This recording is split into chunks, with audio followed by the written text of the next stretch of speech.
What is going on, everyone? My name is Northy and today I am here for our round 17 review. Now, you can see here, there is no prize card, unfortunately, to be obtaining this week, but there's some interesting things to look at here and there that this week offered for me, both in good terms and in bad. I think this week was a little unlucky in the sense that there were some things that I should have picked out and were my fault, and other things that were completely out of my control. But I still feel like it wasn't an excuse for a lot of the results that we got here this week. I'm just going to kind of hop straight into it because I have a lot to kind of explain. So we're going to go over to star powers, and this was probably by far the most disappointing one of the week. It could have even been worse because Nick Dacos was looking a bit rough, but he got himself 112. However, he wasn't the best. Noah Anderson, who was the other pick in my ultra star powers, he actually was just below Nick Dacos, but you can see here, there were 6 people better than him. Mitch Duncan, surprisingly, was even one of them, but I don't know how surprising that was considering they're up against North Melbourne. But speaking of LDU, the week after he has a poor week, he drops 122, and like, I swear I say this all the time, as soon as I switch them out, they have themselves a great week. And Nick Dacos, not to say he had a bad week, you can see here a lot of players had themselves good weeks. Thankfully didn't go with Brad Crouch, because Brad Crouch was one of the other ones I was thinking of maybe putting in. But you can see he had a lot to kind of work with. I think Cornelio was the biggest surprise for a lot of people. Had himself 3 goals along with all his stats that he's got there along the right side. Oh, it was just such a tough week, man. Such a tough week. Darcy Parish even ended up being pretty high up there. He's averaging a fair bit for this season. It's just, I don't think he's been playing all that much during the season. But Hugh McCluggage having a pretty meh year. Playing against West Coast, managed to get himself 118. And Bont doing Bont things, he got himself 114. Below average, but still a pretty good score nonetheless. Dacos though, it's an okay one. We're going to go to sharpshooters next. Pretty disappointing here. Tex, I think he just had his down week that was going to happen. As forwards, you can often find it difficult to keep consistent games going. Your team basically has to be performing really well as your performance has to be good as well in order for points and scores to really rack up on your end. You can see only the 2 goals for him, only 12 disposals as well, and the 4 marks gets him 65 points, which isn't great at all. Not what we're looking for, but he has done really well for us as of late. Cam Zurha was surprisingly pretty good. Peter Wright, he's like, if it wasn't for him being out for a bit, he'd definitely be up there in Coleman medal right now. Jesse Hogan had himself a decent game against Hawthorn. Jamie Elliott, I mean, he's a great player, but he definitely benefits off of Collingwood being such a great team. But again, I'm not going to take it away from Jamie Elliott because he is a gun. There's a reason he's such a threat in the forward line for one of the best teams, if not the best team in the competition right now. And Norton even had himself a pretty decent game with 4 goals too. Yeah, just a lot of players in this ranking going between 70 and 90, between that little range. And unfortunately, we dropped below that range with our pick. So just a poor pick there. Zach Butters, again, like as soon as I pick him, he's now back to meh form. He was in Brownlow form for a bit, and then, yeah, he's just dropped back to below average. 22 disposals, 6 marks and 4 tackles. I guess he didn't need to do all too much against a Gold Coast side, but I feel like he's kind of letting Connor Rozee take a bit of his spotlight now, which, look, I'm sure he's not too stressed about. I'm more than certain he's absolutely fine with that because Port Adelaide are winning, which is great for them. But I know I've picked Nick Martin in the past. It would have been really good to pick him this week. It would have been really, really good. Even Waitman, Young, even in a poor Fremantle performance, had himself a good game. Chera, he and Carlton are just lifting in general, so picking him would have been a pretty good one. Bailey Scott is surprisingly consistent at the moment. I'm just surprised how many North players are doing well despite results. And just overall, like a lot of really disappointing results for us in the silver section. But epic. At least we picked Sam Doherty, man. Sam Doherty remains an amazing pick every single week, and he will be staying in my team, that's for sure. But the one that I really wanted to show off is this Josh Kelly pick.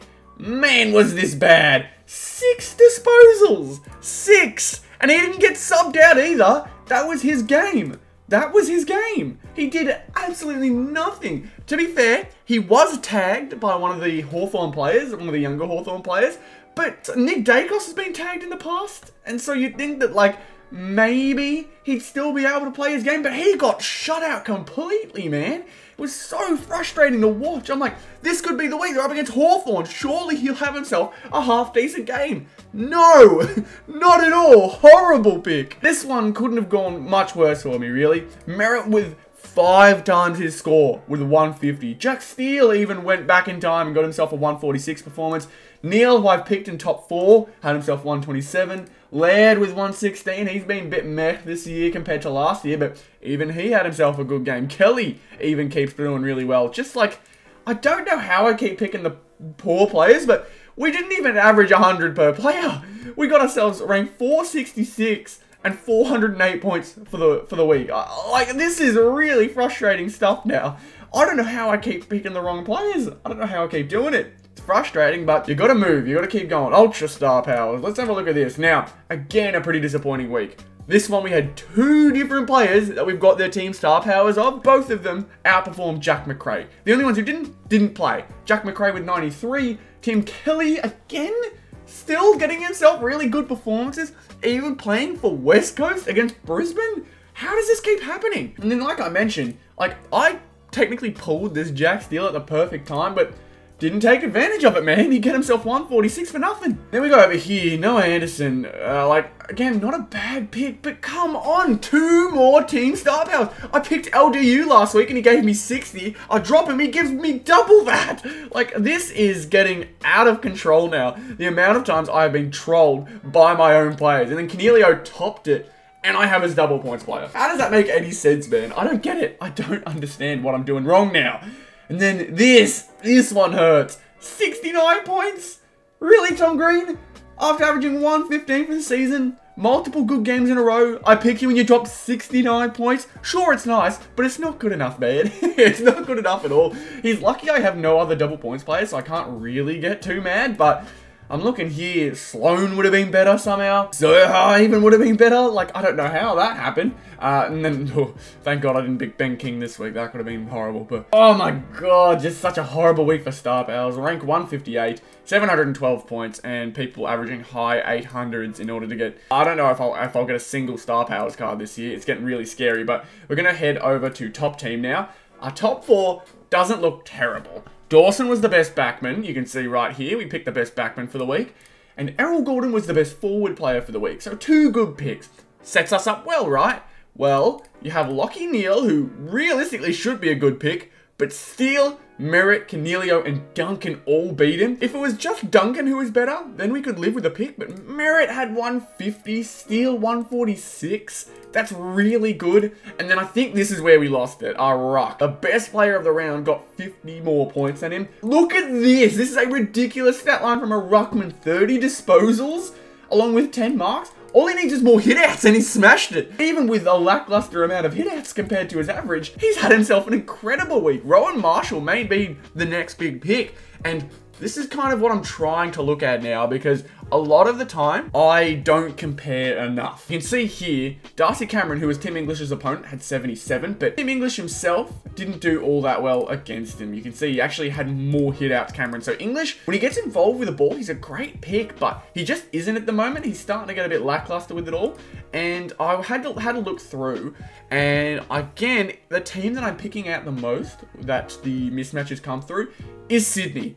Guess who was playing against Sydney? Toby Nankervis. Sure, he's suspended now, so he won't be able to get picked next week. He did come up against Tom Hickey, the worst performer of the week. And again, nothing wrong with Tom Hickey's play. I mean, he's had some poorish games as of late, which have been probably a reason why Sydney haven't done as well as they could have done this season. But Nank had his way with him, got himself a pretty decent score. Rowan Marshall for St Kilda. He's just a crucial player for them now. It's not even just the fact that, like, he's a mismatch or whatnot in the ruck.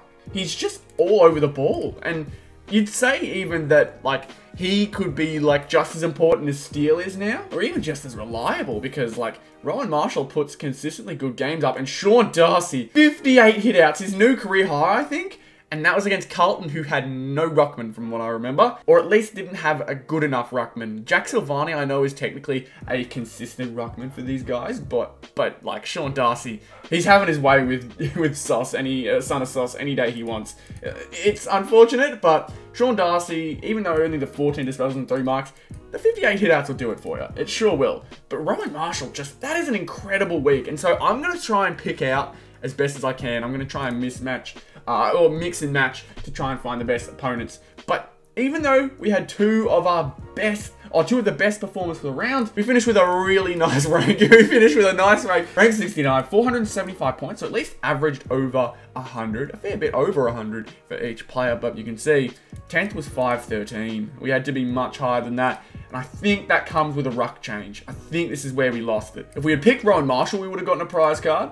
I think that was the main change, but I'm pretty happy with my Lachie Neale pick. Obviously, if I picked Merritt or Steele, I'd be much happier, but I'm not going to complain all too much. It's very hard to get prize cards in top 4, I feel like. It's one of the hardest ones, in my opinion, but you can see there's only, what, a few different changes that really make up. You can see 2 people had the same winning team at 552. Probably had themselves Rowan Marshall in there as well, and then either Steele or Merritt. I'm assuming Merritt, but you know what I mean. Top 18 we go to now, and just a few things here and there that annoyed me. One thing that I was annoyed at, the fact that I didn't pick a single backman playing against Collingwood. Maybe it's because I thought they'd be so dominant they wouldn't need it, but Caleb Daniel had himself an amazing game. I don't even know what his score was, but I guarantee you, there he is, Caleb Daniel, amazing game. Tom Atkins had himself a pretty decent game too, against North Melbourne of all teams, so the backline still confuses me a lot. Thankfully, with the backline, it's much easier to pick consistent players. Nick Dacos, again, I talked about him before, consistently good. Same with Sam Doherty, same with Jordan Dawson. Jack Sinclair too has been really consistent. But you can see here 2 other players that I picked out.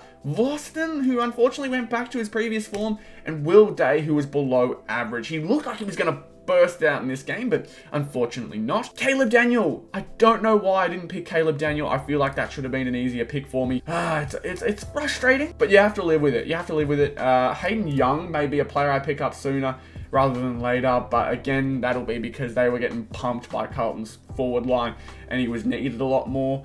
Man, I just don't know exactly where I needed to make the changes, but Stephen May had himself a really good game. I think this is way above his average, so I wouldn't consistently pick him up, but if you did have him, that's a good pick. You can see here though, like, I was thinking Caleb Daniel as the game was happening, but even Will Day, he's pretty far up there for the regular averages. Vlosston's probably the biggest outlier out of all of them.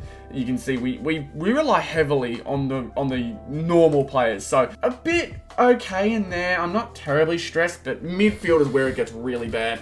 Lachie Neale was our best performer. Thankfully, we had him in our top 4. Bont in 114 isn't too bad. Rosé, pretty much just on 100, which it's below his average, but you can't get too angry about it. Taranto, though, considering people are saying he's having a Brownlow type season, 97 is heartbreaking to see. We go a bit further down, and I mentioned before, just Josh Kelly getting tagged. That was frustrating. That was really frustrating to watch. But we go over to the forwards, and I think the forwards, for the most part, were okay. Joe Danaher, I think, was one of the ones that weren't too good. Yeah, you can see 3 out of the 4 top 4 players for the forward line we picked out. Shea had himself a good game. Martin and Goulden. Like, those guys are definitely going to be finding themselves some more time in there. Now it's just about where I need to find the other players, because Zeeble started as the sub. So, to his credit, he did catch up in points. He's still, I can't stand him out in the field. I can't stand him. But Zach Bailey looked like he was getting into the swing of things towards the end of the game as well. And Joe Danaher just didn't capitalise as much as I thought he would. You know who had a better forward game than him? Hugh McCluggage. Hugh McCluggage actually played better. You can see here, Zach Bailey was actually the best Brisbane forward. So really, it was just a poor week for consistent picks. And when I say that, I mean as in like expected to do well. Like we expected these Brisbane players to do well, but Charlie Cameron, through 28 points, really not that good considering they're up against West Coast of all teams. So I don't know what to make of it. I really don't know what to make of it. It's quite disappointing, but you live and you learn, I guess. Jordan De Goey may have to find himself back into the lineup because he's been playing in the midfield a bit more. But overall, this gave us a score of 117. Again, couldn't crack the top 100. I'm struggling really hard at the moment. It's really, really annoying, but you just got to keep moving. You got to keep moving. 1,760 sees us a little over 100 points below J Clan. Good to see J Clan in there. Any other names that I know of that I can remember? I know Handles has been in it quite a bit, but overall this year has just not been as good as last year for me, and this kind of all represents it. Like having Josh Kelly in, oh, it's so frustrating. Players playing against Hawthorn midfielders may need to get a quick glimpse, because on the other end, Cornelio played an amazing game. If they had tagged Cornelio, it could have easily gone the other way. It's just purely because they decided to tag Josh Kelly. Cornelio stepped up and had himself an amazing game. Really frustrating stuff, but again, you live and you learn. There's not much you can do about it at that point. Let's go over to our tips, though. Check round 17, and they are not showing up at the moment for some reason, which is frustrating as always. But hopefully, we'll be able to see them sometime soon. But nonetheless, that is it for this week. Really unfortunate in some ways. Considering we did get a top 100, at least somewhere, is good. Especially in top 4 is a pretty tough effort. But we need a prize card sooner rather than later again. I really want to get a Star Powers one soon, but my luck for Star Powers is just consistently horrible right now, man. It's not good. But hopefully you guys enjoyed this video nonetheless. If you did, be sure to leave a like on the video, subscribe to the channel if you are new. Everything is very much appreciated. Click the video on the screen right now if you want to see last week's preview. But thank you all so much for watching. I'll see you all in the next one. Goodbye.